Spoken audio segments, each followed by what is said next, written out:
one of those grains of sand. I get blown all around the world. And what to make of it? Oh, I don't know. What's the meaning of it? Oh, I don't know. I've never read so many times that the world's running in my mind. What do I think of it? Oh, I'm so. What more can you be when the things they say you be? Say you'll love me all around the world. Say you love me all around the world. Be yours and boy, only mine. Say you love me. Just say you love me. I never ever realized it's so easy to make you cry. But did I break a bit? Oh, I hope no. If we forget about it, oh, I hope so. But you never really wonder why. In every single pair of eyes, there is a hunger in it. Oh, I'm so alive. What more can you be than the things they say you be? Say you love me all around the world. Stay and love me all around the world. Be yours a boy, only mine a girl. Just say you love me all around the world. Stay and love me all around the world. Be yours a boy, only mine a girl. Just say you love me. Come on, come now, come and say you love me. Say you love me. Please, please, say you love me. Come on, say you love me.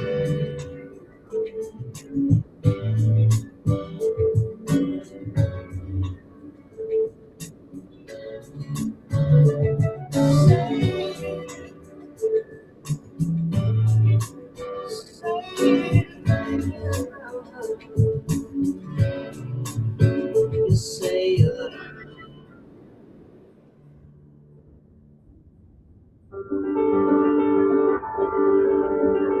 To be free.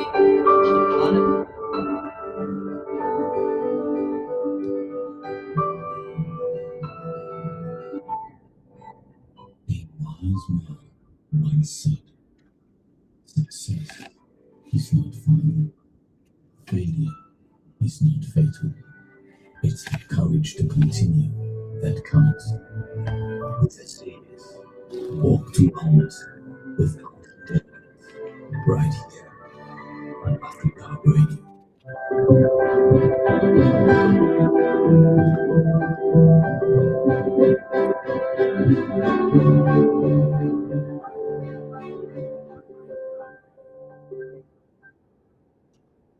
All right, good evening, good afternoon, and welcome to Walk to Wellness. My name is Elton.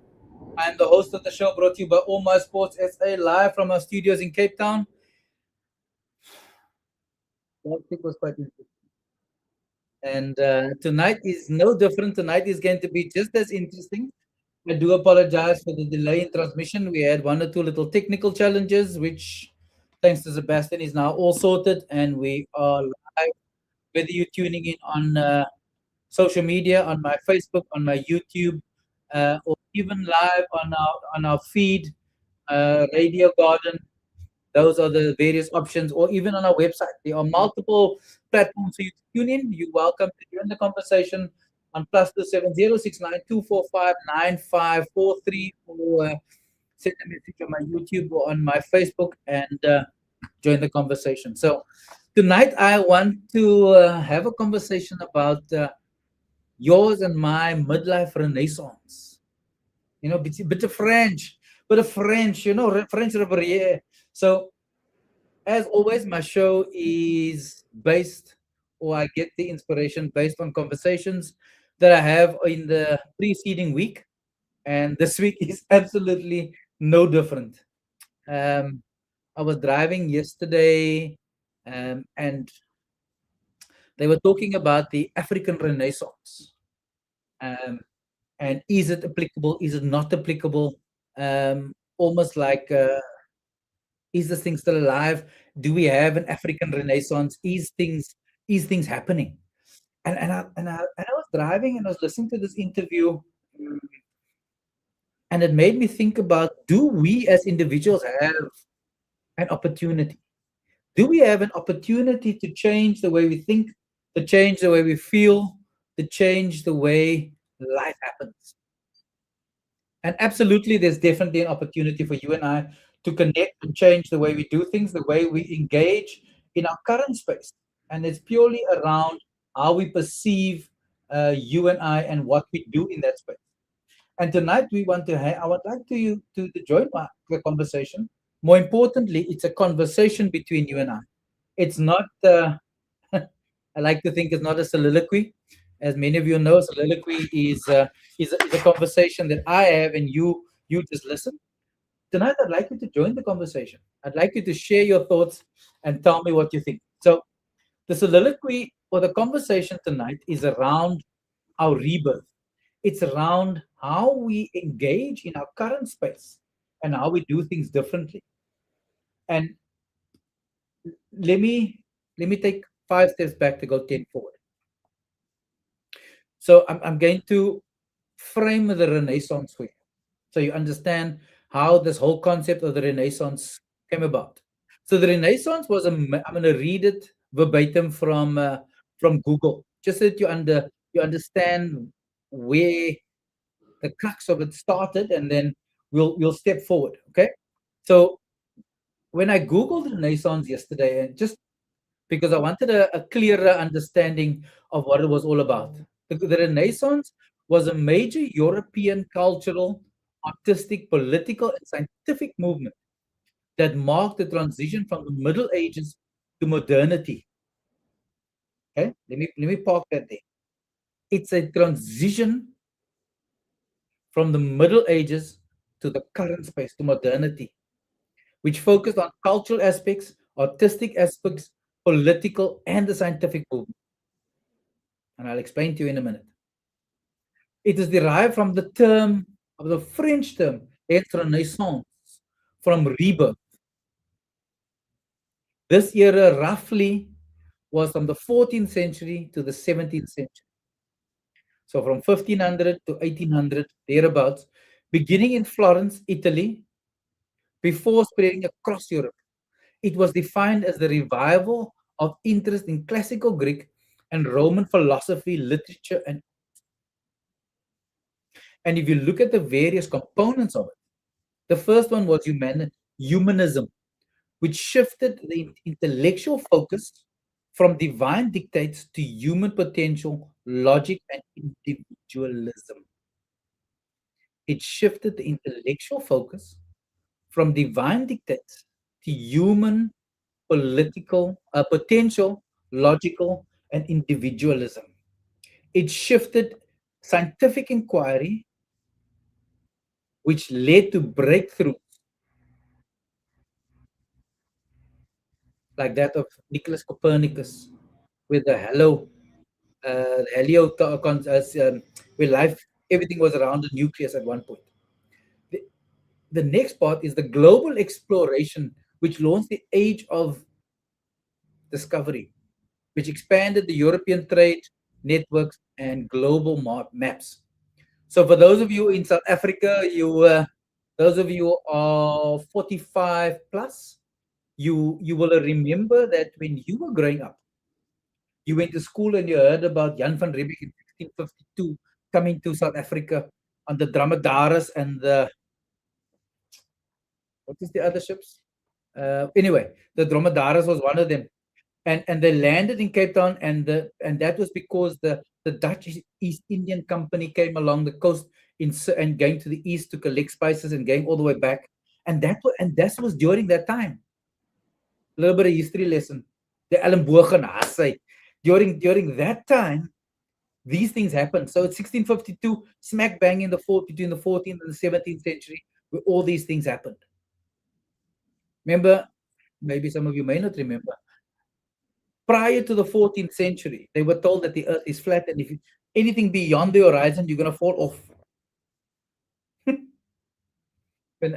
Now that you think back of that, you realize how crazy that sounded or sounds. But that's what people believed in. Up until the horizon, you can go. Anything beyond the horizon, you're going to fall. The earth is flat, and beyond that is a big hole. And because the Renaissance shifted people's thinking, people then started to do things differently. In 1440, the printing press was born by a guy called Johannes Gutenberg. Now imagine there was no printing press. How would you and I have lived? How would you and I have got through life if there was no printing press? Those are some of the concepts that started the Renaissance. And to relate it back to you, there's a principle called, that escapes me. Anyway, it will come back to me. It will come back to me. So when we engage in our current space, I think there are 4 elements that we need. 1, a physical space. 2, a financial space. 3, an emotional space. And 4, a spiritual space.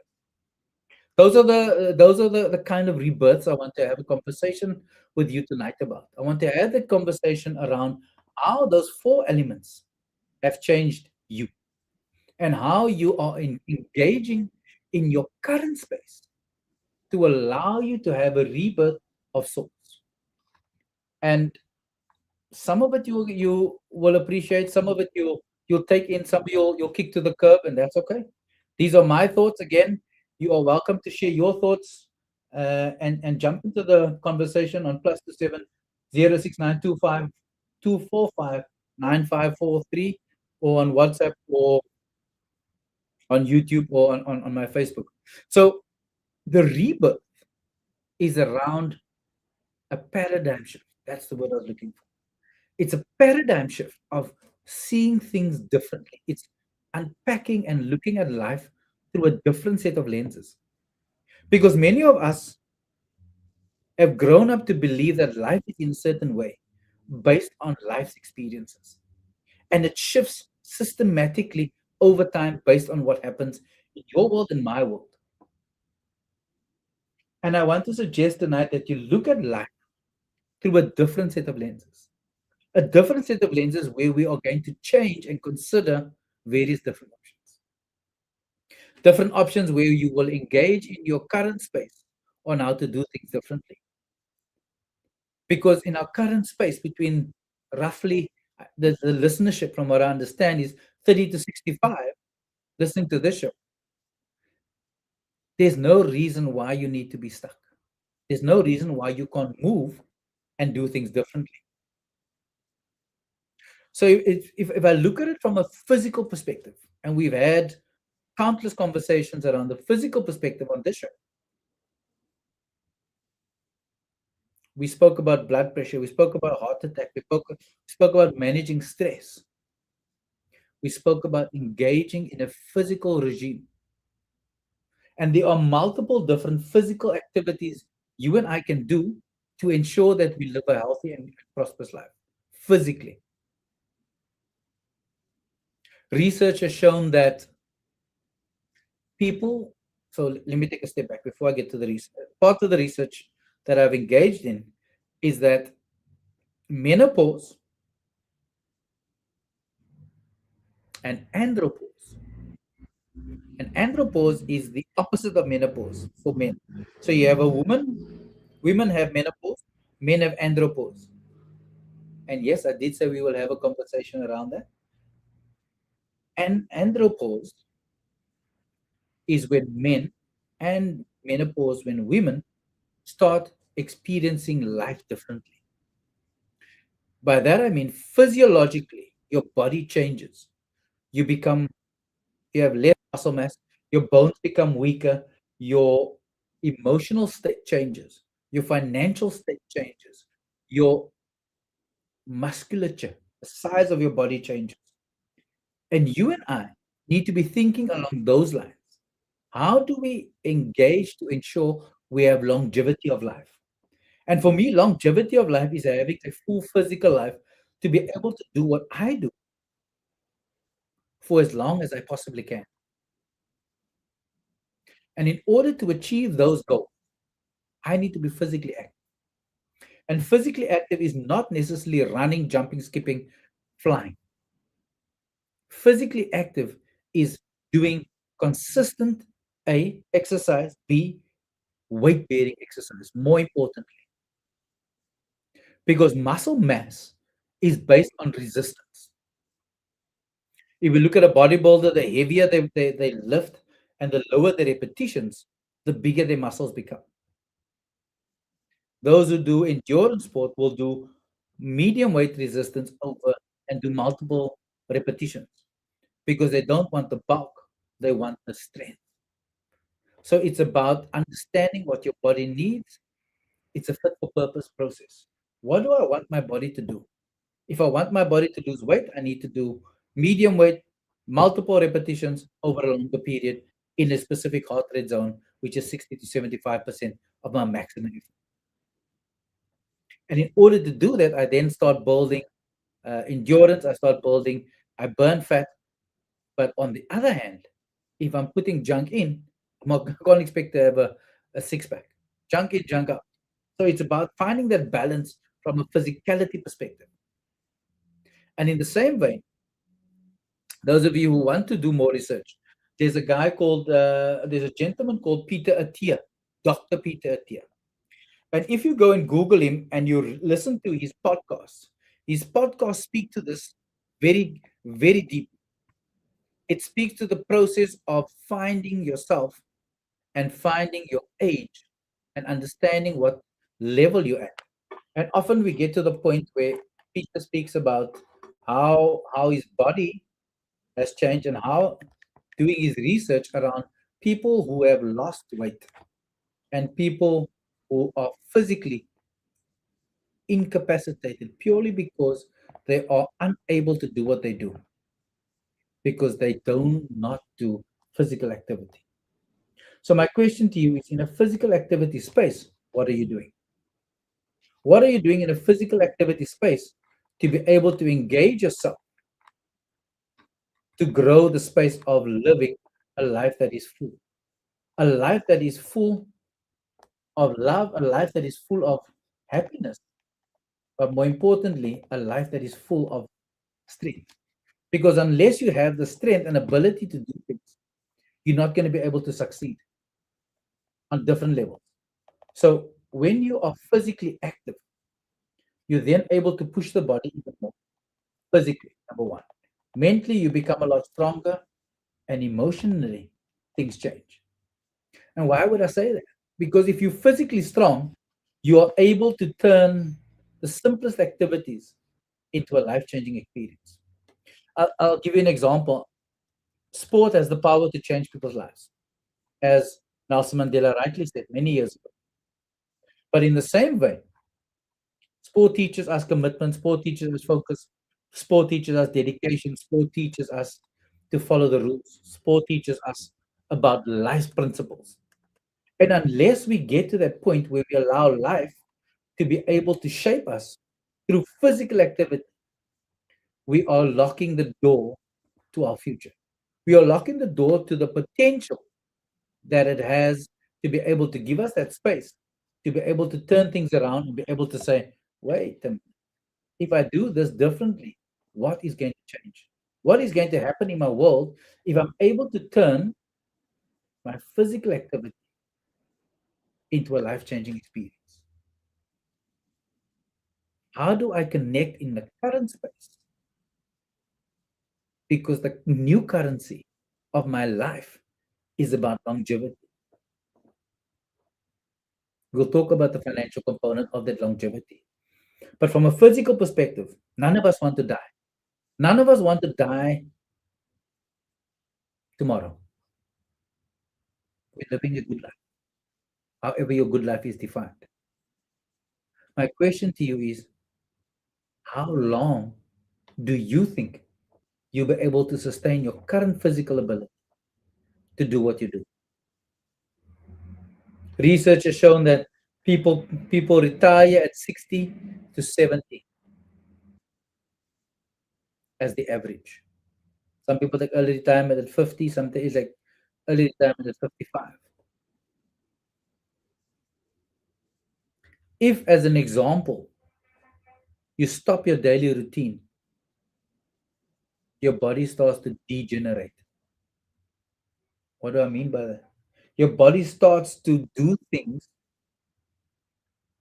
that it's not normally used to. So, as an example,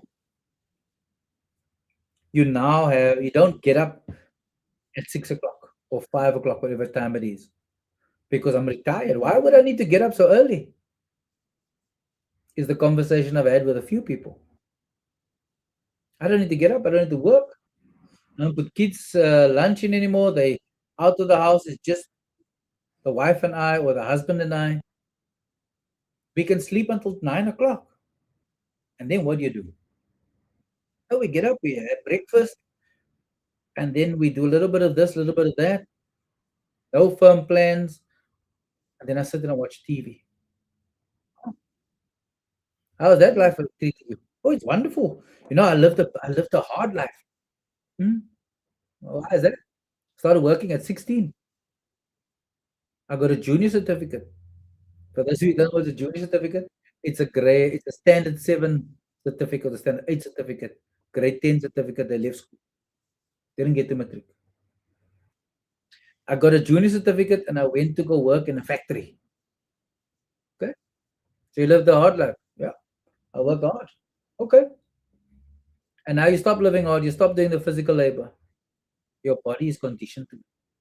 So what happens now is you sit and you do nothing, you wither away in two ways. One, physiologically, as I mentioned, our musculature decreases because we are now not working as hard.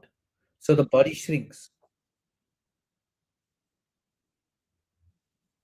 Our mind shrinks because we are now not activating the mind. Our mind is not doing anything.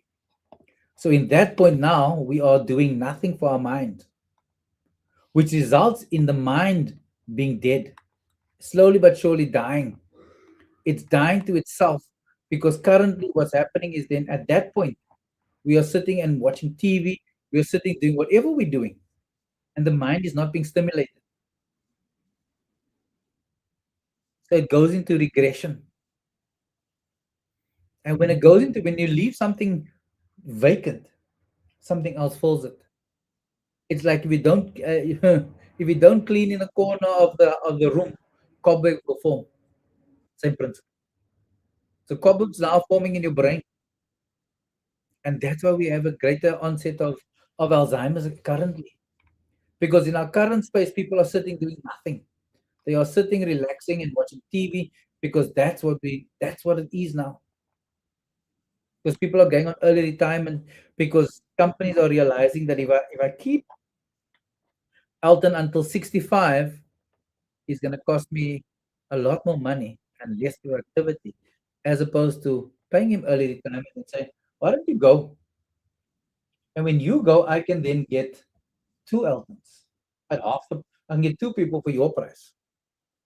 And when you then gone, it then gives me the opportunity to get new blood. I get new opportunities to train more people. It gives me new opportunities to groom people the way I want it, as opposed to your old way. So again, my question to you is, what life do you want for yourself? What quality of life do you want to give yourself? What quality of life do you want to connect to yourself? Here's something just to change the mood.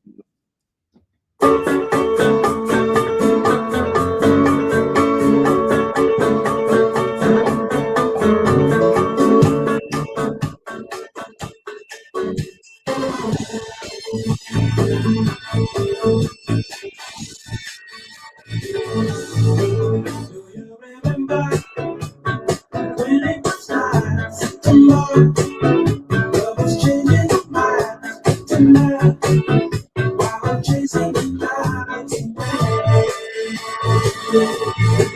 I'm thinking, keep that soul singing. As we dance in the night, the love, all the stars go around.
A wise man once said, success is not final, failure is not fatal.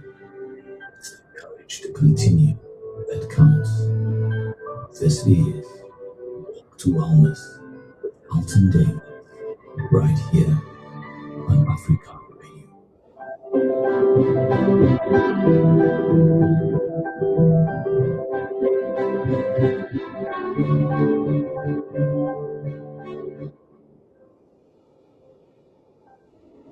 All right, good evening and welcome back.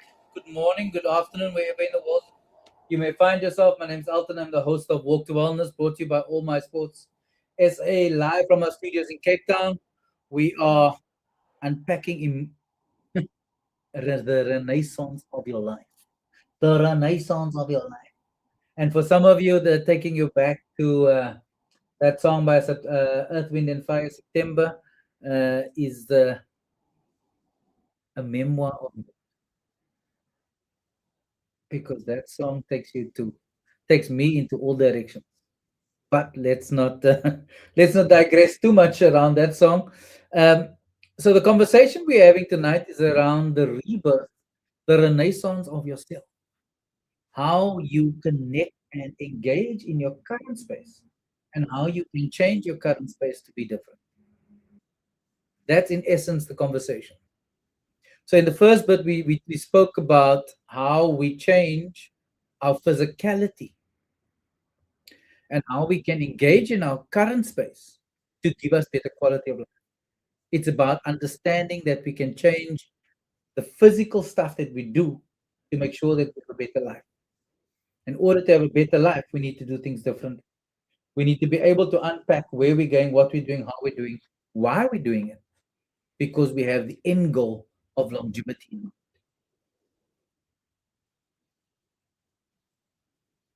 And in that current space, longevity is where we want to play. Longevity is where you and I want to engage in our heads and our hearts to be able to say, I want to live longer and I want to have a better quality of life. Ideally, I'd like to be outside and just get knocked over and a car kills me, done and dusted. It's never going to be that easy. It's never going to be that simple that for most of us, that our life will end so quickly that we will have an accident and we're done. Many of us will get ill. Many of us will have different ailments that over time will weigh its way down on us. I had a conversation with someone today actually who said that out of their circle of 10 friends, there are only two left. And the other eight had passed away in the last 6 months. And this guy that I was busy with has had four heart attacks in the last 3 months. He's got hypertension. He's got diabetes. He's put on 25 kgs from the pregazones that he's consuming. And the conversation he had with me was, how do I have a better quality of life for my children as a single father? What do I need to do differently? How do I, what exercises can I do? How do I change to have a better quality of life? And that's his plea, and I'm sure many of your pleas, is what do we do differently to have a better quality of life? How do we engage to be able to have a better quality of life? One is the physicality we've spoken about. Two, it's around the emotional renaissance that we need to engage. It's about the art of letting go, the art of tossing to the wind all that encumbers us. And it's about throwing off those blinkers and opening our eyes to a whole new world. It's looking at life through a different perspective. It's about changing and valuing human beings. It's about changing my connection to you. It's about changing how I engage with you. It's about changing how I live my life in that emotional space. It's about transitioning from a life of obligation to a life of intention. Let me repeat that. It's about changing the principle of obligation to intention. I'm not obligated to do things. I choose to do things. That is the significant difference. And in order to choose that, I need to make informed decisions. I need to be able to understand what I need to have. I need to be able to see life differently. It's about walking around and thinking that you potentially have a invisible backpack that you're carrying around with you all the time. And inside that backpack, you have positive and negative stuff. So the negative stuff is the heartbreak, the unhealed heartbreak, the resentment, the frustration, the things that have held you back in your head has crippled you. It's the things that have taken you by storm and thrown you upside down and tossed you to the wind, and you thought, man, why is this happening to me? Why me? Favorite line. Why me? Because it can. Life is no respect of person. It is no respect of, because my surname is Davids, this is the box of things that will happen to me. Nothing else. No, my friend. If that's your perception, you are smoking a thought. It's about finding Nemo. It's about finding you in and amongst this mire of muck that you find yourself in. That backpack that you're carrying becomes heavier and heavier every day. Because all we are doing is we're just piling stuff in there. Oh, he didn't talk to me today. She didn't talk to me today. Oh no.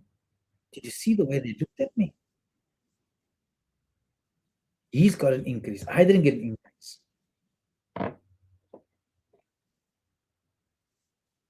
Why are we so consumed by what happens in other people's lives as opposed to looking at my own life?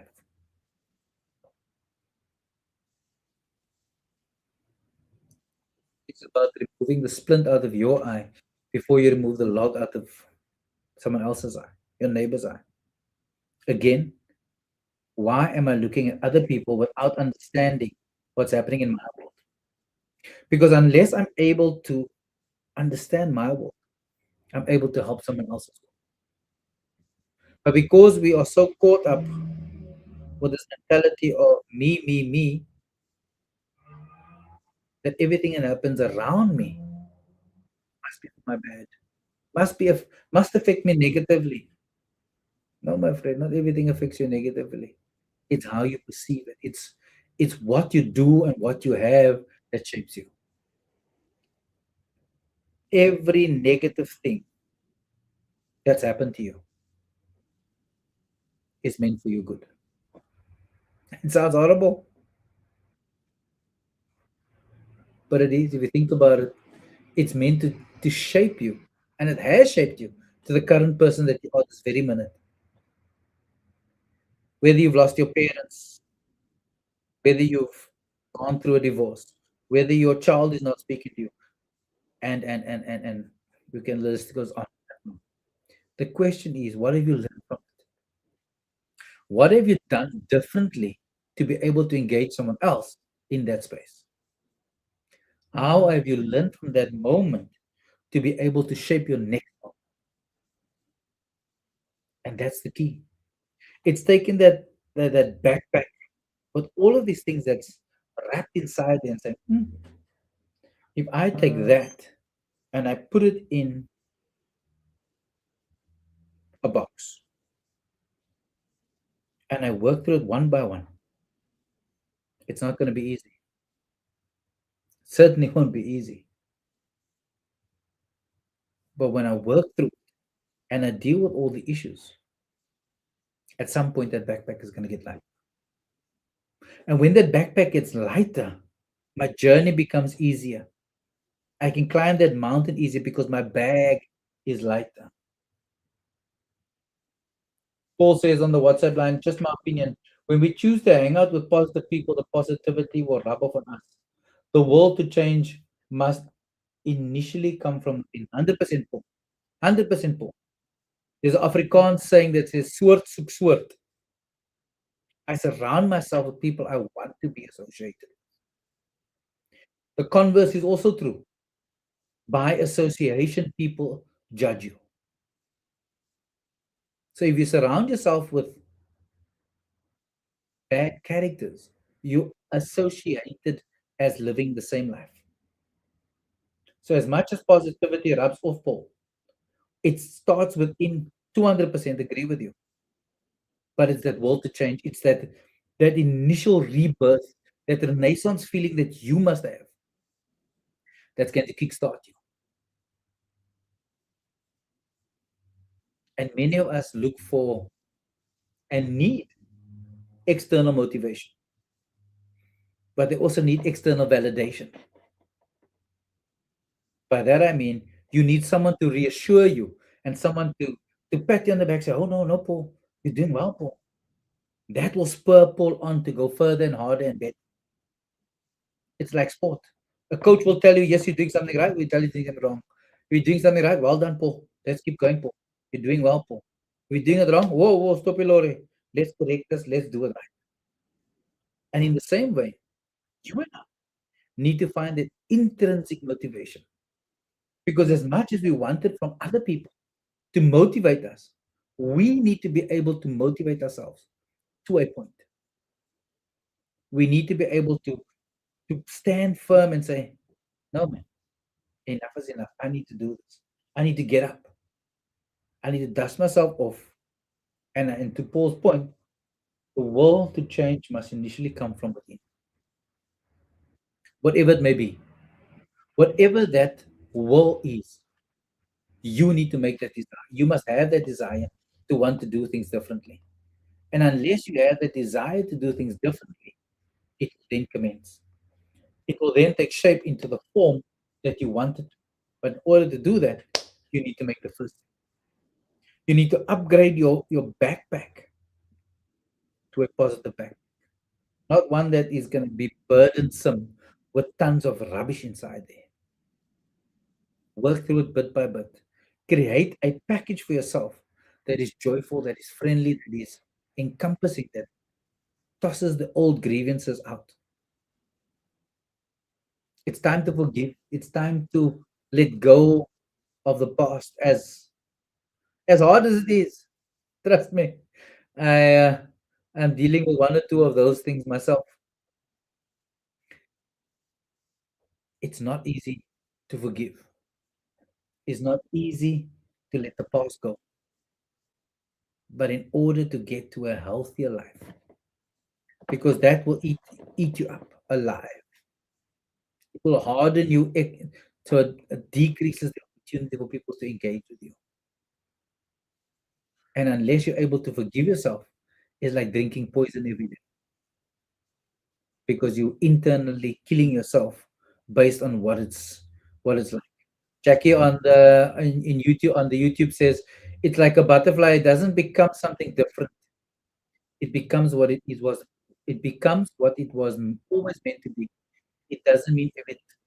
100% Jackie. The butterfly has to go through a transition from a caterpillar into the cocoon into a beautiful butterfly. Some of us get stuck in that cocoon, and that's where we want to stay because it's warm. It's lekker here. It's lekker to be in this cocoon. But until we break out of that cocoon and we fly, we say, "Whoa, but look at this. Look at the view I'm experiencing. I'm able to fly high as opposed to hanging upside down in a tree in a nice warm space." What would you prefer? To be stuck in this cocoon where it's all warm and cozy? To be able to fly and allow your body just to go. Jackie continues to say, "It just means I'm choosing to move forward with more peace, purpose, and confidence than before." Because now you're free, Jackie.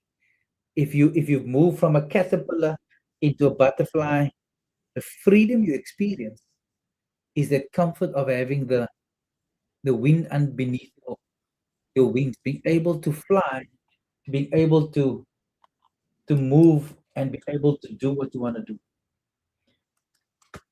It's being able to feel that wind beneath your wings, being able to feel that life has changed,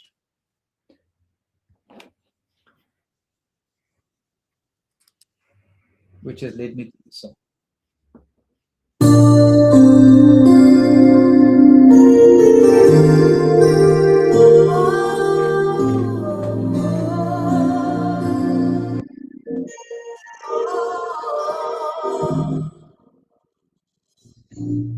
Must have been all there in my shadow to never have sunlight on your face. Your contact mine, voice behind. So I was the one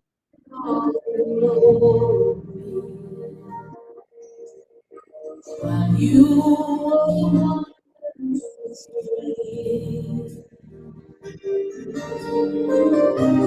beautiful face without a name for so long.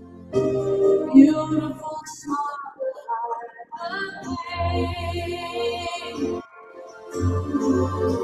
Did you ever know that you're my hero? And everything I would like to be. I can fly higher than an eagle. You are the wind beneath my wings.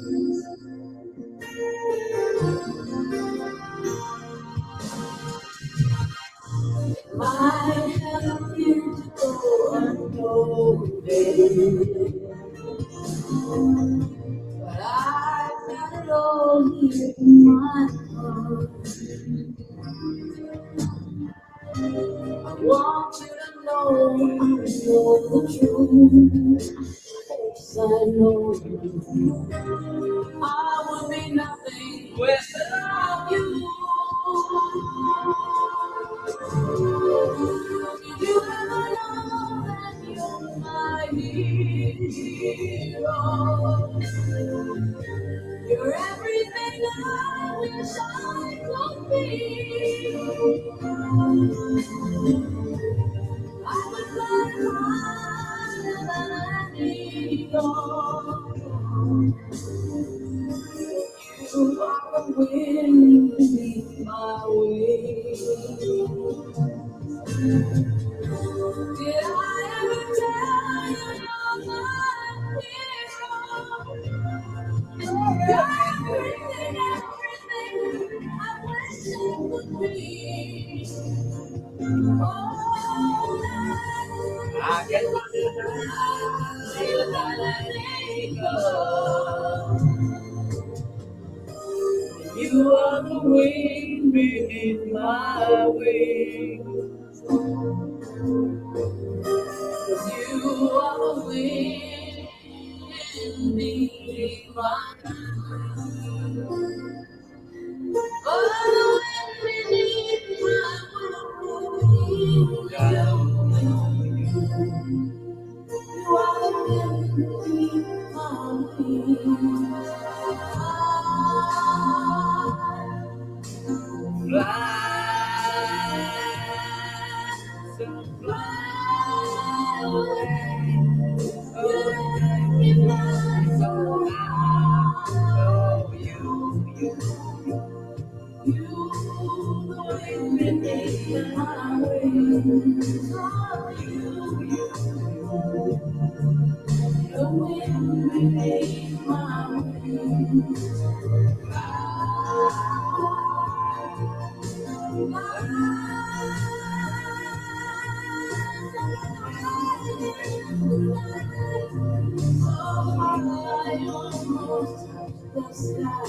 Thank you, thank God for you, the wind beneath my wings.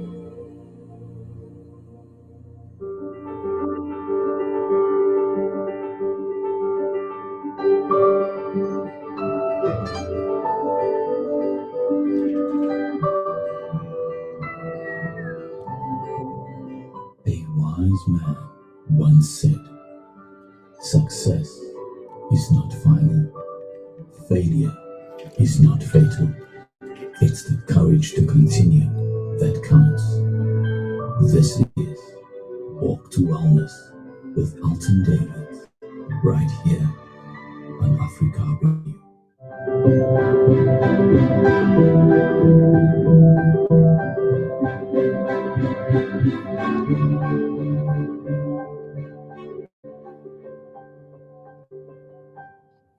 All right, welcome back. If you just tuned in, Jackie is created that moment there. Bette Midler, The Wind Beneath My Wings. I thought I'd play that for you just because it popped up in my brain that that song still exists, and I've not heard it in a long, long time. And I thought, being a butterfly, we are able to fly. We are able to do exceedingly great if only we let go of the baggage. If only we can turn what currently happens in our head and our hearts and turn it into a different space. So, my thought to you is, why are you holding that bag so tightly? Why are you closing the zip and not letting it go? Because it could be the wind under your wings. So, you move from a caterpillar in a cocoon, warm cocoon, underneath a leaf, to spread your wings and be a beautiful butterfly. In order to do that, we need to rewrite the internal narrative. We need to rewrite the internal memory, almost like an upgrade of a computer, upgrade of a phone, to quote someone else.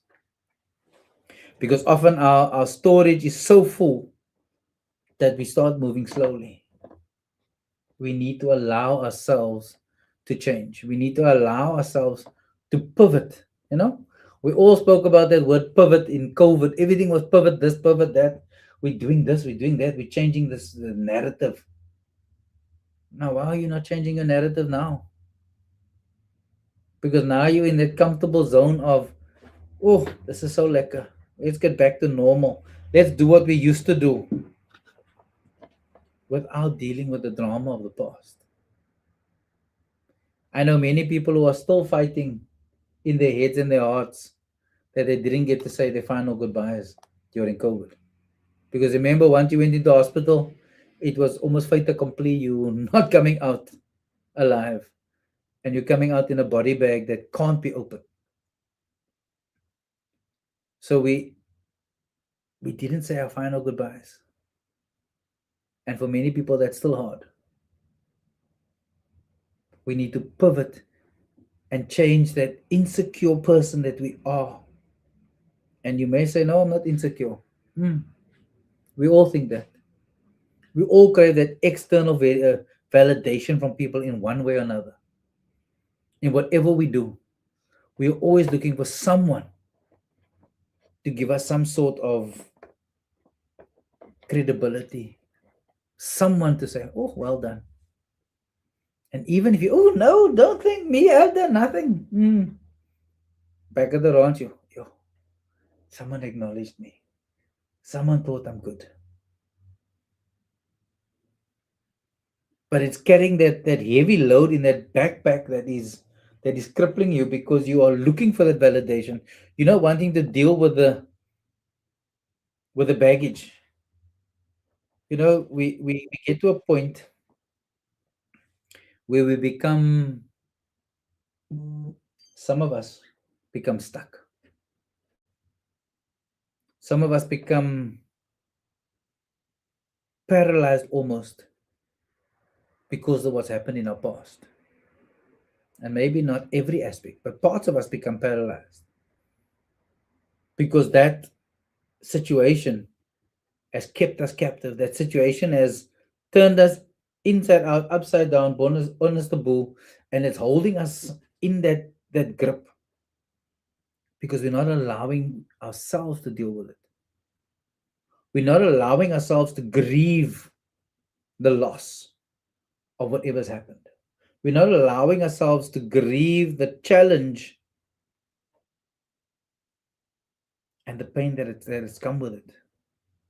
Because in many cases, we want to hold on to it because that's my crutch.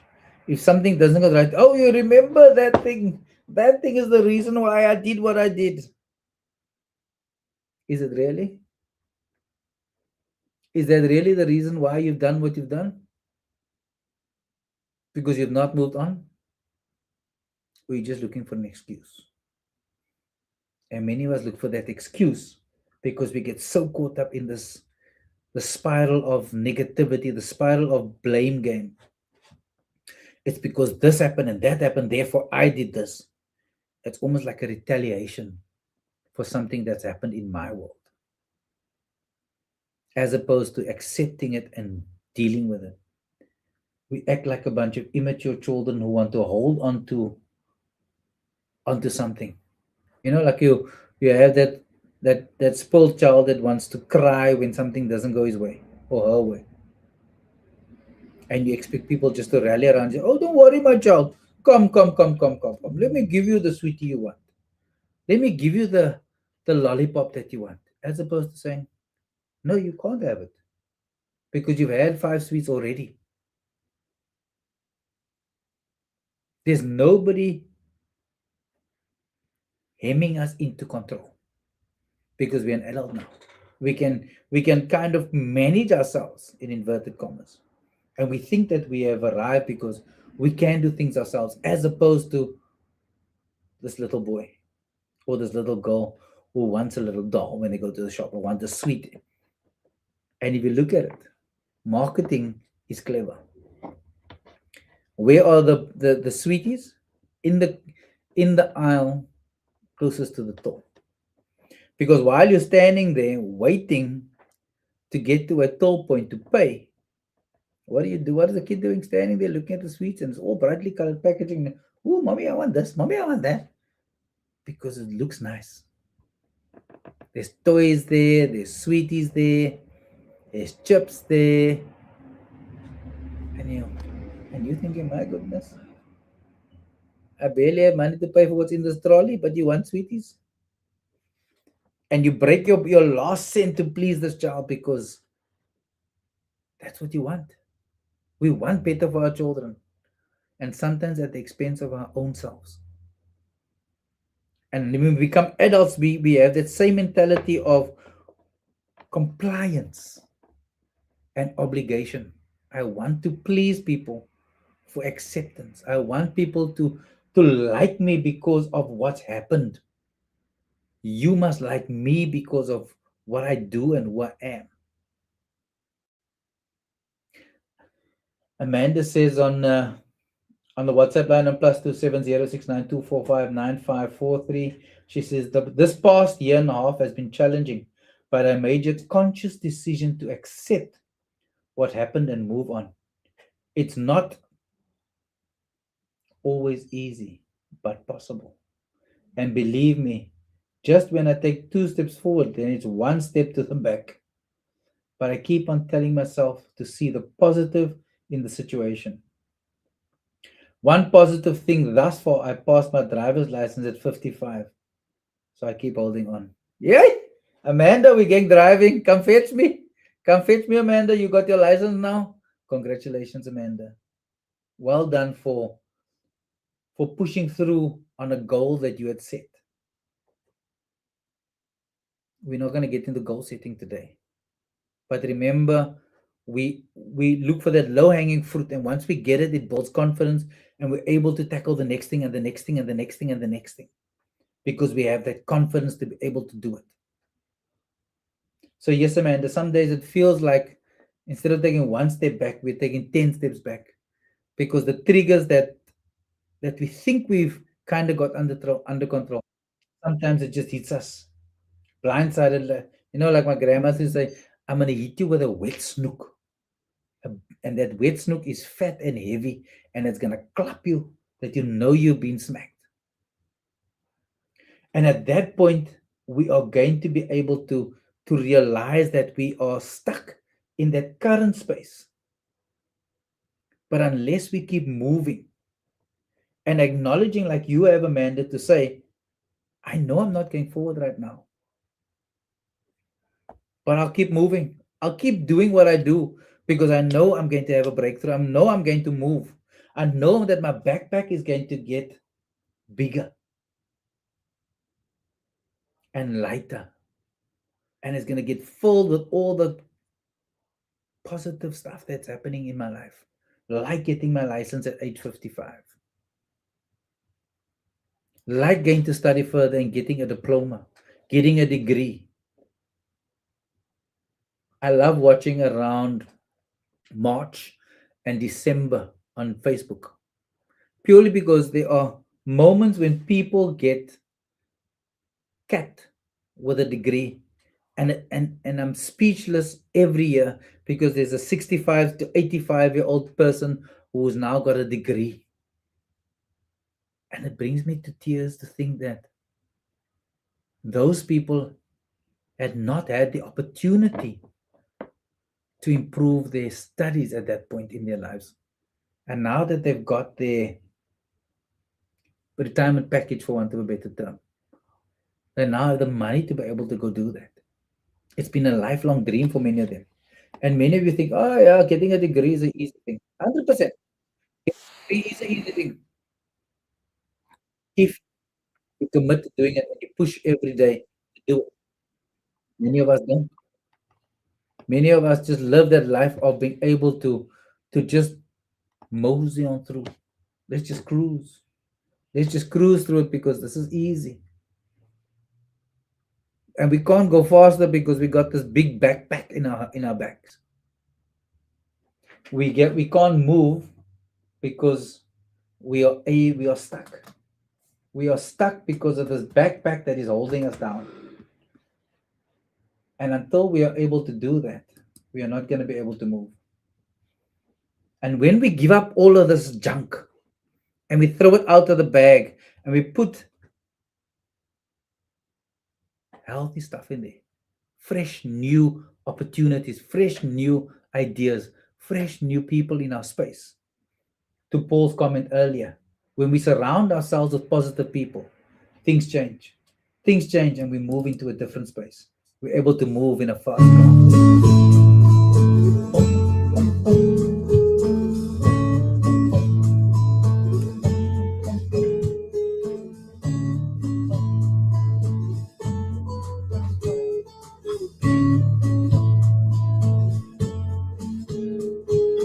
You get a fast car.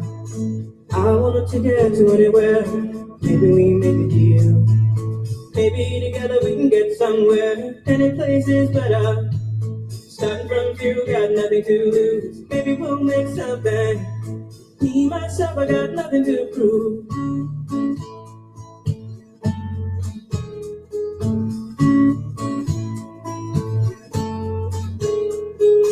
You got a fast car. I got a plan to get us out of here. Been working at the convenience store. Managed to save just a little bit of money. Won't have to drive too far. Just cross the border and into the city. You and I can both get jobs. Finally see what it means to be living.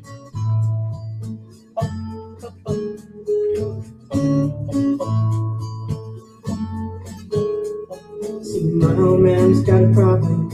Yeah, with the bottle, that's the way it is. He says his body's too old for working. His body's too young to look like his. But mama went on and left him. She wanted more from life than he could give. I said, somebody's got to take care of him. I quit school, that's what I did.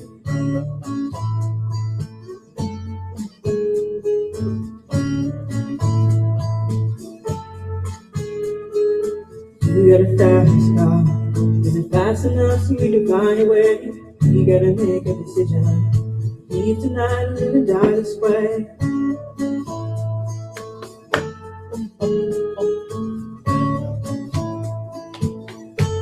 So remember when we were driving in your car, speed so fast I felt like I was drunk.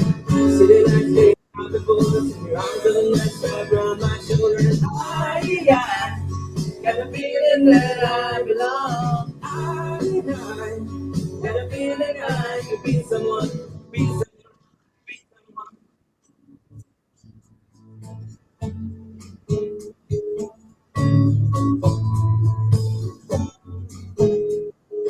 You got a fast car. We go and entertain ourselves. Still ain't got a job. Now work in the market as a checkout girl. I know things will get better. You'll find work and I'll get promoted. Move out of the shelter. I take a house and live.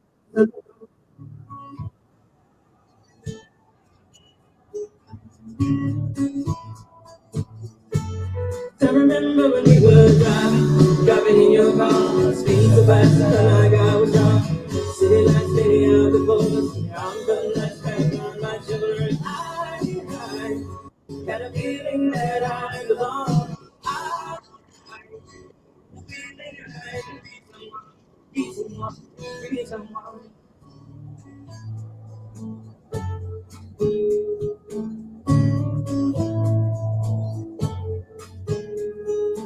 You got a fast car. I got a job to do. I live. You sell chicken. They got the boss. And all your friends and you think it's how do we go for better? But maybe together you and find it. They got nothing going nowhere. Take it back and keep it in my hand.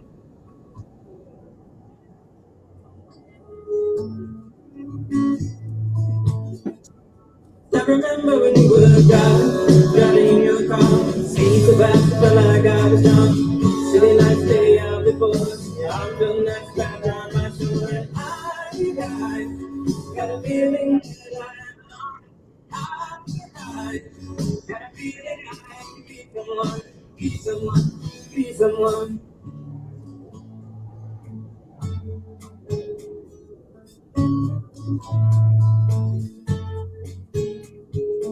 You got a fast car. Fast enough so you can fly away. You gotta make a decision. Leave tonight or live and die this way.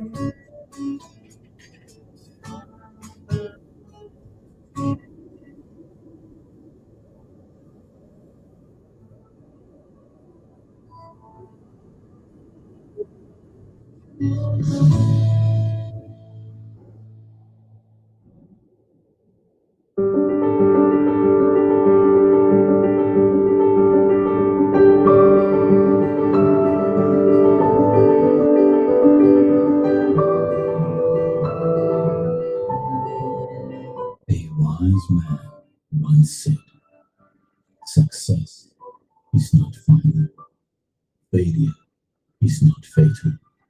It's the courage to continue that counts.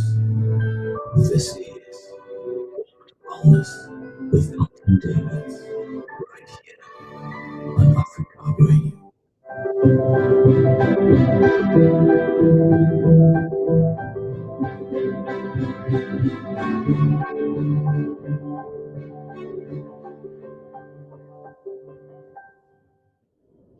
Welcome back to Walk to Wellness. My name is Elton Davids. If you just tuned in, whoops, tuned the justice. Oh, there we go. Tuned the justice screens. We had a little bit of a technical issue, but if you've just tuned in, good morning, good afternoon, good evening. My name is Elton. I'm the host of Walk to Wellness, brought to you by All My Sports SA in our studios live from Cape Town, and we have a conversation around the renaissance of our life, and it sounds so easy. It sounds so like it's like, oh, the renaissance of my life, the rebirth of me. But are you willing to do the hard work? Are you willing to sit and look at everything to be able to make that backpack lighter, to drive in that fast car, to be able to pick up speeds, as Tracy Chapman says, and go out the city? Are you willing to do the hard yards, as they say, to be able to say, I've done the work. I've done something that I can show for it. And often we get to the point where we achieve stuff, Amanda, like getting a license at 55, and it feels empty. It feels empty because I have no one to celebrate it with. I have nobody to acknowledge and give me that external validation that I'm craving for, because I've chopped everybody off along the way, because I'm carrying this backpack and everybody's moving and I'm not going anywhere because I'm stuck. I'm moving, but I'm not moving fast enough because this backpack is so damn heavy. And when we get to the latter part of our lives, as someone said to me this week, I'm not looking for a wife. I'm not looking for a girlfriend. I'm looking for a companion. Because all through my life, I've been alone. All through my life, I've chased career. I've chased this. I've chased that. And now, what do I have? I have enough money to retire, but I really want to retire alone. Do I really want to be able to? Do I really want to sit at the beach and look at the ocean all by myself, as opposed to having someone to engage me on? That this person, I could see the loneliness and the emptiness within them. And my response was, "How heavy is your backpack?" And look at me like, "Oh, are you insane, my friend? Where are you coming from?" And I said, and I used this very analogy that I've shared with you, that this backpack, this invisible backpack that weighs us down because we're carrying so much within us that we're not letting it go. And a closer reflection with this person, I took a peek into that backpack. And man, oh man, it wasn't pleasant inside there. It definitely was not a pleasant experience to look into that man's backpack, to see all the pain, all the hurt, all the emptiness, all the abuse, all the materialistic things that drove this person to do what they did. Lots of unethical behaviors to achieve what they've achieved.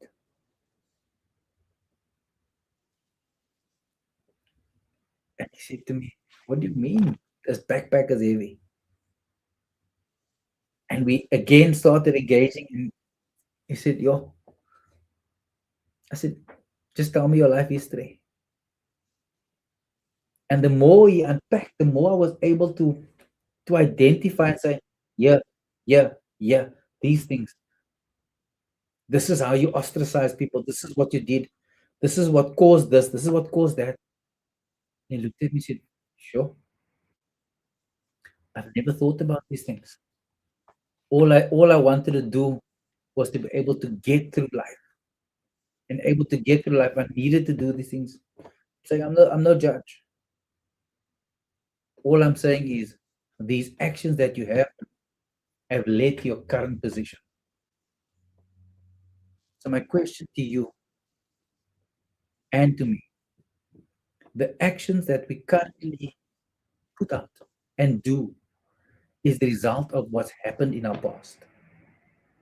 It's the way we live. It's the way that we are triggered. And many of us are triggered in a multiple level. There are many different layers in this onion that you and I are. And unless we start peeling this onion, all these layers off and getting to the to the rot in the middle there, we're not gonna get anywhere.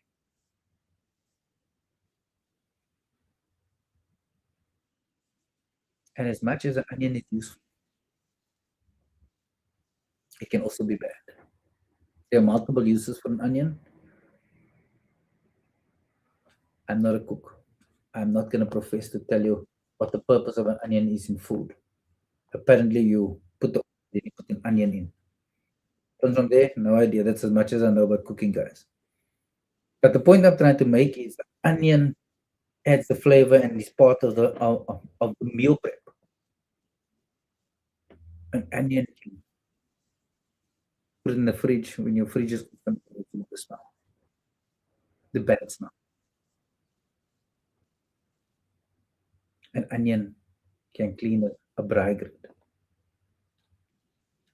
And the more you clean it braai grit, the more it breaks off the layers of onion. So how are you as an onion? I would describe myself as an onion with multiple layers. And in each layer, there are different elements within me. There's a physical, there's a spiritual, there's a financial, there's an emotional, and there's a social element. And as we go through each of these layers, everything changes because my life has changed.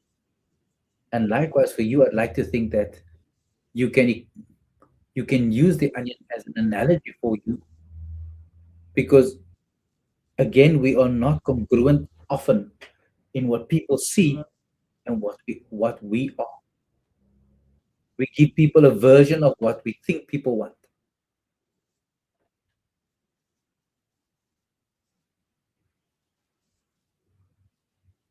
I had a conversation this afternoon with someone who said to me, "You know, I run a business for 21 years." I said, "Yeah, I believe so. From month one, I paid myself a salary as the business owner." Okay, explain the rationale to me. And the rationale was simple. As much as I'm the business owner, I'm a work in the business. Keep myself grounded. I want to be able to pay myself a salary so I can budget and I can work with my money. And I want to be able to think about that as the business owner when I'm having to make financial decisions and say, will I, if I do this, will I be able to pay myself a salary? And in turn, will I be able to pay my staff their salaries? And that was an eye opener for me. An eye opener because often when we engage in a with a business owner, they don't pay themselves a salary.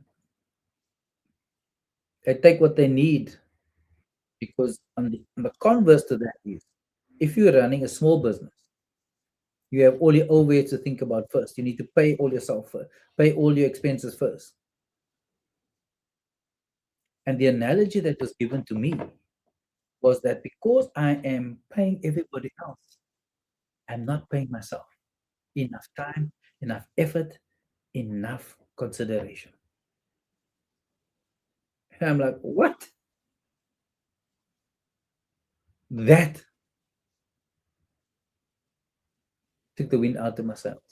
That pulled the rug out of my cop, under my feet. And I had to sit and think about that from a different perspective now. Because now I'm being challenged about my personal space in relation to my business space, in relation to the decisions I make. And often we get to a point where we do not think about the financial longevity of ourselves because we get so caught up in the day-to-day activities and we get caught up in the budget. You know, everything works on a budget. And we get so caught up where we are not financially able to save, as great as it is. When I was 7 years old, I was given a junior bob card. Now, for those of you on younger than 40, probably would not know about a bob card or a bob T card or a bob junior. So in those days, First National Bank identified, like Spur did, and I'll explain the Spur model in a minute, that their next customer needs to be now, needs to be the youngster coming into the business space, coming into the banking space. It was the right, Rene on the WhatsApp was first called Barclays Bank before it became First National Bank. When ABSA used to be Perm and all these other banks, when they amalgamated to form ABSA Bank, Barclays Bank, because in the sanctions as well, Barclays pulled out of South Africa in the apartheid years, and then First National Bank, or the name changed to First National Bank as a result of Barclays Bank pulling out of South Africa. So Barclays Bank then identified that their next clients would be an Elton Davids at 7 years old. So let's create a bank account for an Elton Davids at 7 to be able to save money. And fortuitous for me and my cousins, my uncle was the bank manager at Athlone. So for our 7th birthday, you know what we all got? A junior bob card with 50 Rand on it. And at that point, 50 Rand was a heck of a lot of money. And it taught me the value of money. It taught me how to manage money. It taught me the principle of saving for a rainy day. And because Barclays Bank, aka FNB, treated me with such good service, 46 years later, I'm still an FNB client. Because of the service I've been receiving over time.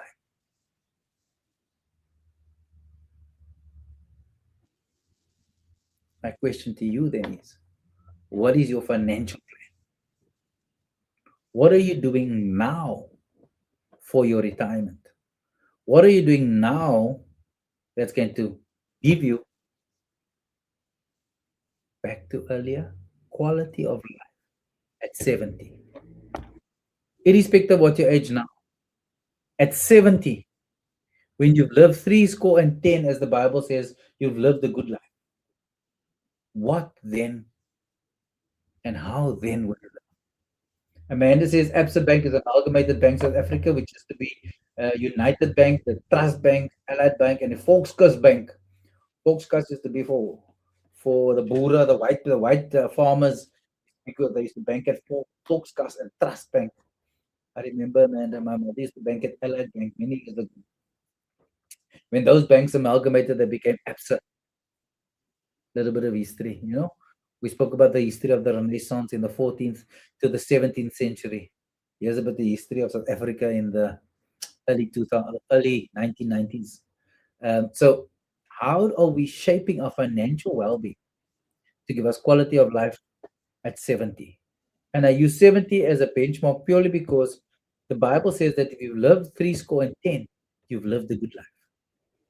So, up until that point, what quality of life are we giving ourselves? What quality of life are we acknowledging as a positive influence on our lives? How do we shift our mindset to get us to that point that I'll have enough to have the quality of life I have now? And that quality of life right now, if you're earning 40,000 Rand now, mathematically you need to have about 60 to 70,000 Rand at that point in 10, 15, 20 years' time. What are you doing to be able to give you that quality of life and longevity and financial well-being to be able to be there? That's a challenge I face. Do I have enough to sustain me 70 to 75, 75 to 80? Because again, earlier, the quality of life we are wanting to have, it starts in a physical space. We need to be doing physical activity, weight-bearing activity to give us that musculature to keep us strong and push our bodies constantly. In an emotional space, we need to be lightening that backpack and adding positivity to it to make us lighter, to be butterflies, to fly into a lighter space, to be able to connect with people, to have the positive influence that will rub off on us and other people. It gives us that ability to, at 55, go pass our driver's license. Because at that point, we can now comfortably challenge ourselves to do things.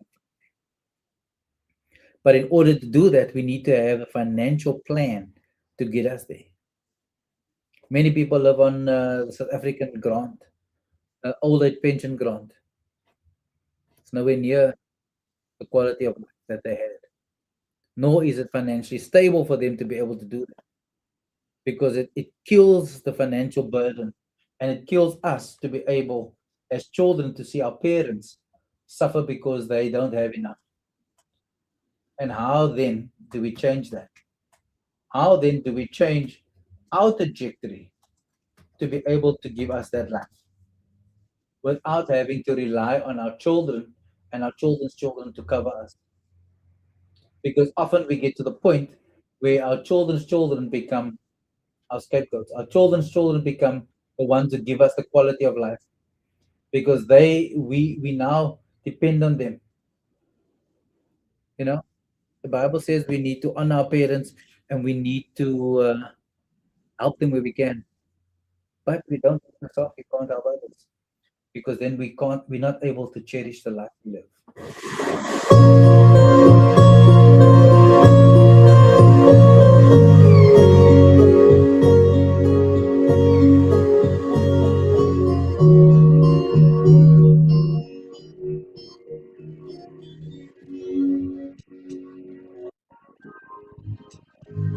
Let's take a walk together near the ocean shore, hand in hand, you and I.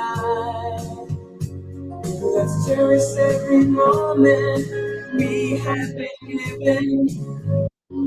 The bond is passing by.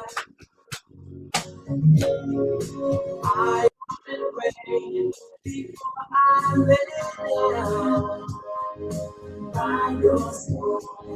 If you receive your calling before I awake, could I make it through the night? Cherish the love we have. We should cherish the life we live. Oh, cherish the love. Cherish the love. Cherish the love. The world is always changing. Nothing stays the same.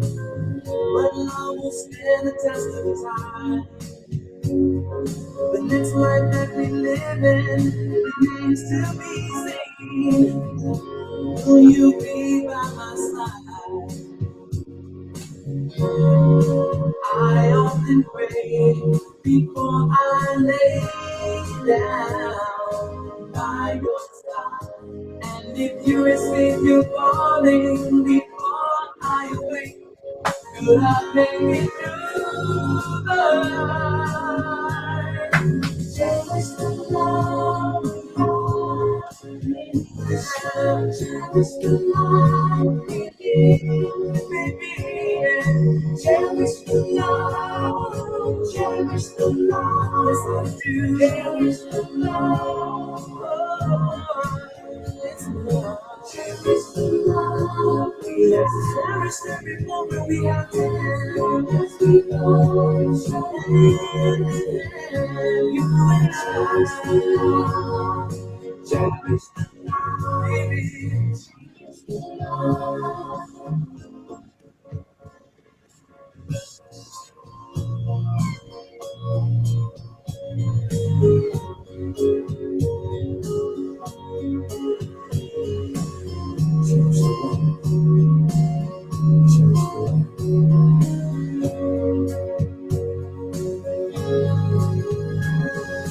Cherish the love we have. We should cherish the life we live.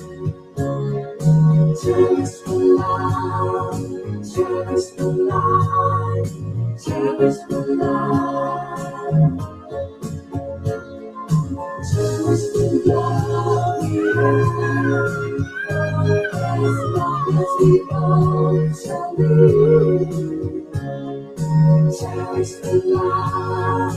Cherish the life. Yes, I do. Cherish the life. Oh, yes, I love. Cherish the life we have. Cherish every moment we have today. Cherish the life we live. You and I.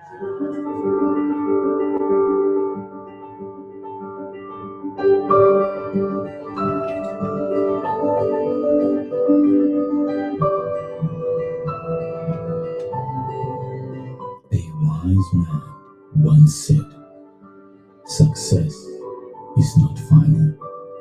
Failure is not fatal. It's the courage to continue that counts."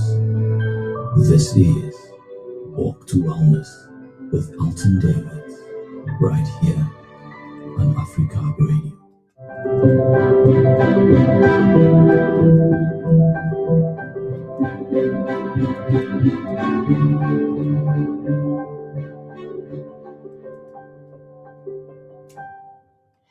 All right, welcome back. If you've just tuned in to Walk to Wellness, my name is Elton Davids. This is the show brought to you by All My Sports SA live from our studios in Cape Town. And we're having a conversation about the renaissance of your life. The renaissance meaning the rebirth and how we get to change our lives, how we get to do things differently because we are so caught up in this world of make believe, where we are stuck in a space that no one wants to go. Because in that space, I'm comfortable. In that space, I want to live a life until at some point I don't move on. My question to you is, how are you changing your life? What are you doing differently to give you that quality of life that in 1999 you didn't think you had? If you look at the life back from 1999 to where you are now, 27 years later, how different would your life be? 27 years, 37 years? Some seven. My math is not mathing, as they say. How different would your life would you have expected to be where you are now? 27 years. Yeah, my math is mathing. In 27 years, where were you in 1999? Where were you? Some of you weren't even born yet, and that's okay. Go back to your earliest memory. Are you where you think you would have been right now? And how different is it to your lived experience? Even if you knew you wanted to be a teacher way back then, how different is the teaching experience now as opposed to 1999 when you were teaching, if you were teaching that long? Because the profession of teaching, as one example, has changed over time. And we get to cherish, as Cool and the Gang says, we get to cherish this life that we live. We live one life. We only have one life. How do we make the most of this one life to be able to live that quality of life that we want?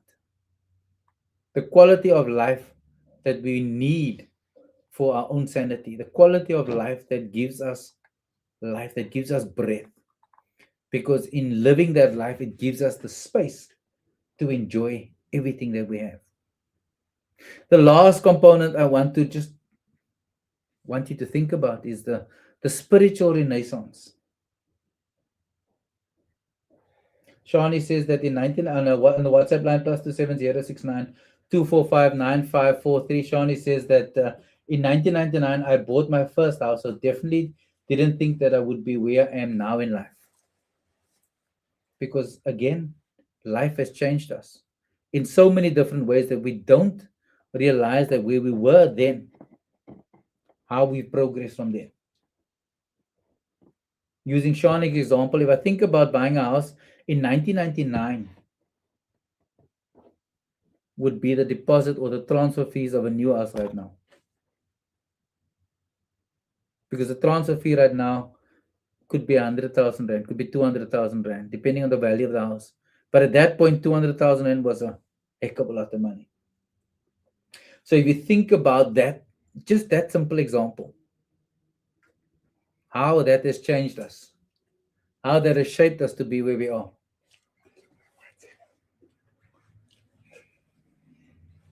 So how do we change that? How do we do things differently? One of it is a physical renaissance to change how we've become and how we engage in our current space. If I use our Sebastian Peterson as an example,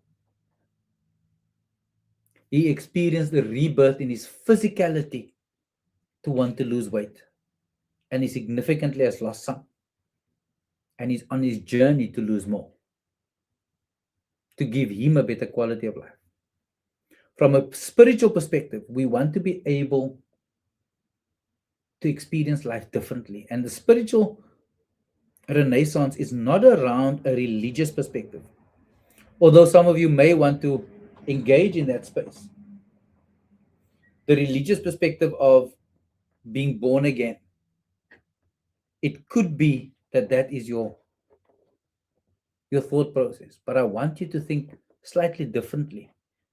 The religious perspective or the spiritual renaissance is to understand with fresh eyes the meaning of life, the meaning of where I am in this journey called life. If I'm going to live to 85, how differently do I want to live it? How differently do I see myself? How differently do I want to change the narrative of where I'm going, what I'm doing, what's in the world for me that's going to make a difference? Am I shifting from success to significance?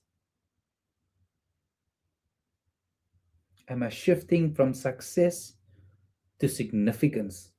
That shift that says, I'm going to win at all costs, like this guy who's about to retire and has nobody to share his newfound freedom with. To what is the legacy I'm leaving behind?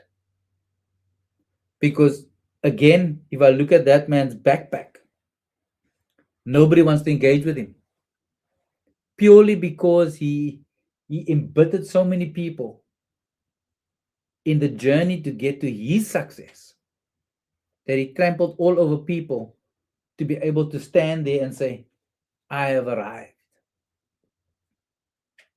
I am here now. I'm done what I need to do. So who cares about anybody else? You know? And when we get to that point, we will be lonely. We will be empty because nobody is there to climb that ladder with you. You know, there's a in leadership. I often use this ladder analogy. When you're climbing up the corporate ladder, you're going one step at a time, and there's three people below you, one holding the stairs, the ladder, and you're pulling two up with you. Because ultimately, when you as a leader, your goal is to take people with you along the journey, not to kick them down and to lead them down. And success for some people is leaving the people behind so that they can reap all the rewards as opposed to taking the people on their journey with them. Again, I'm going to ask you, can you say, or do you say, how can I win? Or what is my legacy? What am I leaving behind? What am I people going to know as to who I am? What would people say about me? Is the first part of my legacy. Will they have something positive to say? Will they have something negative to say? The second part is cultivating a daily ritual of positivity, a daily ritual of looking for something positive in every single element of what I do. Because when we have that paradigm shift and we move into a space where life is different, where we move into a space where we look at life through different eyes of seeing that we are doing things for others' benefit, and embracing the change and making our suitcases and our backpacks lighter to be able to lift and move further and harder and walk in a space where we can lift others, makes life different. We get into a space where we move from success to significance, that shift of changing the narrative of where I come from, where I'm going, who I am engaging. The corporate ladder is not pleasant for many of us because in that corporate ladder, we are pushed to deliver on a task that happens and we get measured on this task. And when we get measured on this task, it pushes us to go harder and harder and harder. But in order to do that, you can't do it on your own. You need people in that space to be able to take you to that space. It's not a vacuum. It's a you and I engagement. It's us taking people along the journey. And until we get to that space where we can take people along that journey, it's about empowering. It's about taking you and me by the hand and saying, oh, I don't know, but let me help you. What don't you understand? Let me show you and guide you because in 5 years' time, I may not be here. The Bible says that's being boastful, where we believe that We don't even know what the plan. We don't know the plans for tomorrow 100%. But you can't be naive to not want to plan. If you fail to plan, you plan to fail. So planning a financial plan, planning our emotional plan, planning our physical training, planning to view life differently starts now.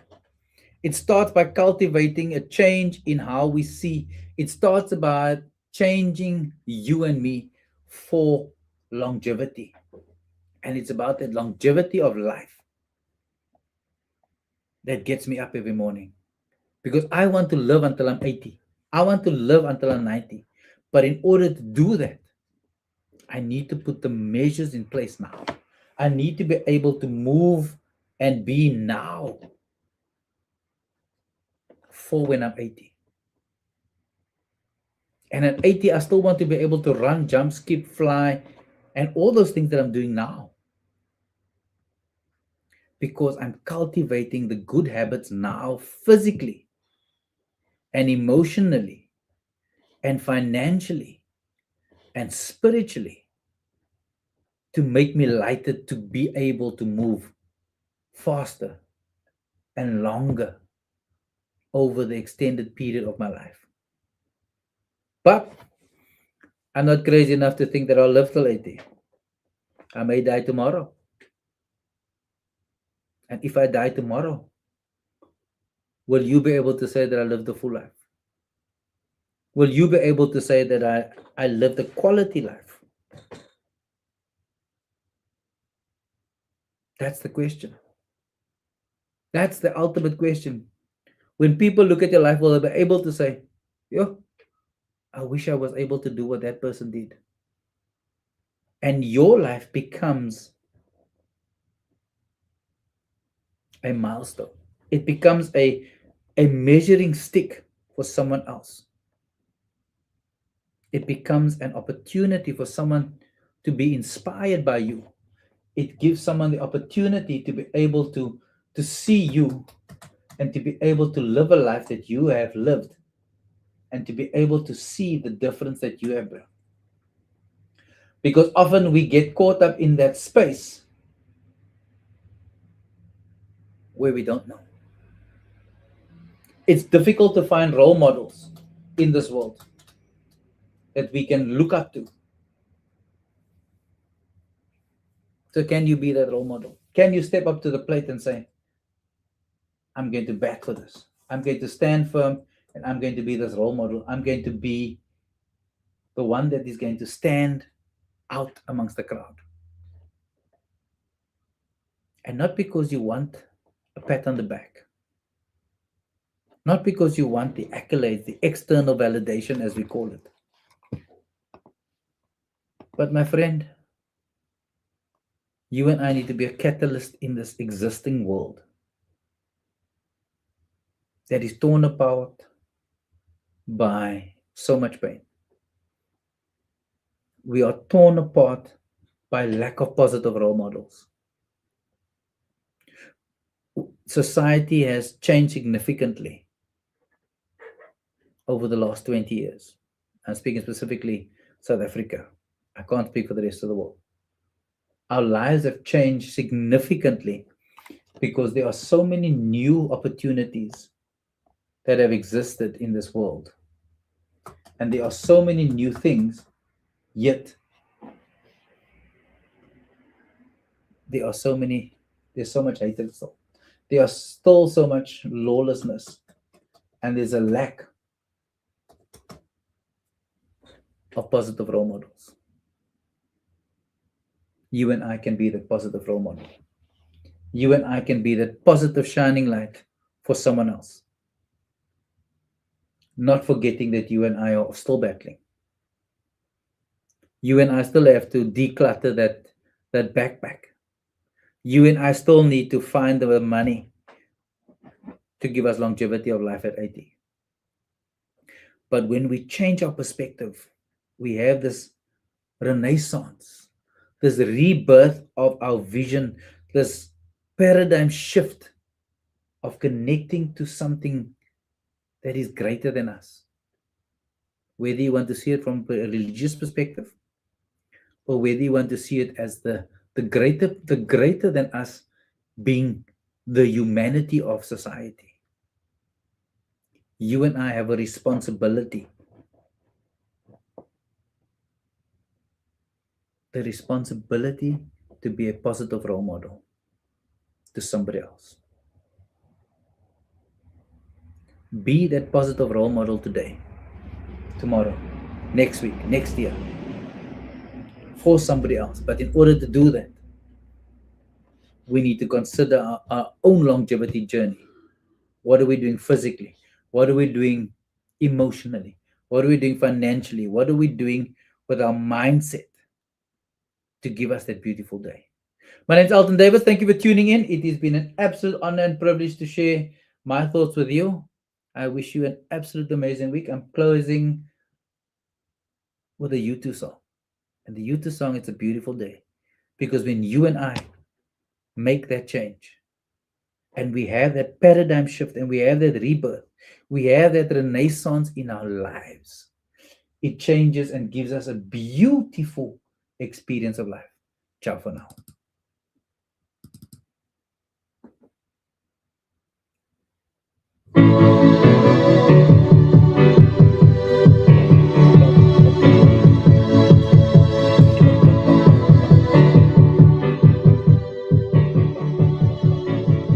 The heart is a glow,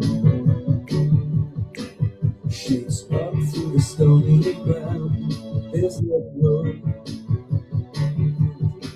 no space to rent in this town. Out of luck, and the reason that you had to care, the traffic is down, and you don't leave it anywhere. You thought you found a friend to take you out of this place, somewhere you could lend a hand in return for grace. It's a beautiful day. Don't let it get away. Don't let it get away. On the road, you got no destination in the mind.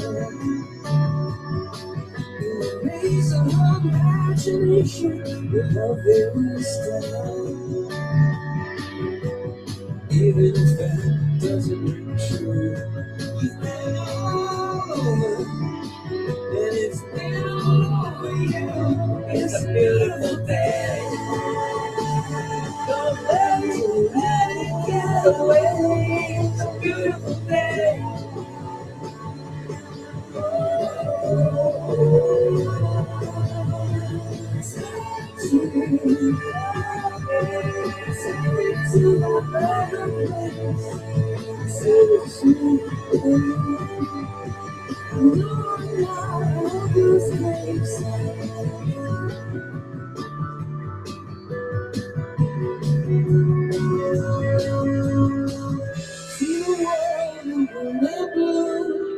See China right in front of you. See the canyons breaking like cloud.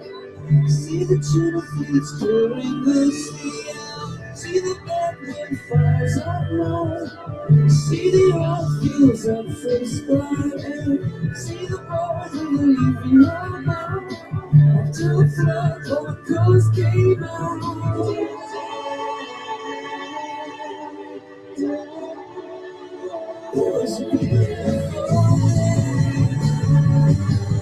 Don't let it get away.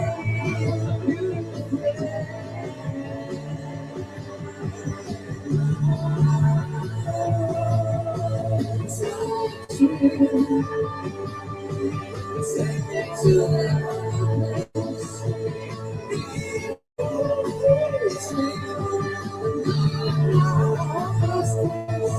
what you don't, you don't, what you don't, you can feel.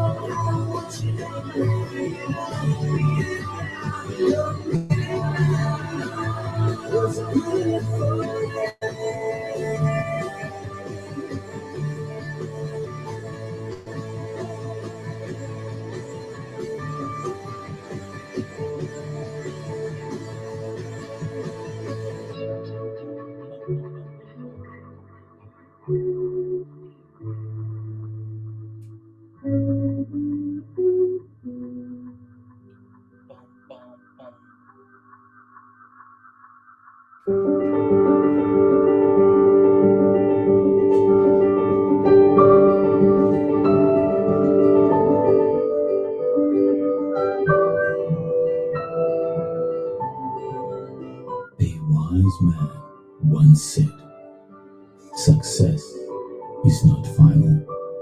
Failure is not fatal. It's the courage to continue that counts. This is Walk to Wellness with Elton Davids, right here on Afrikaap Radio.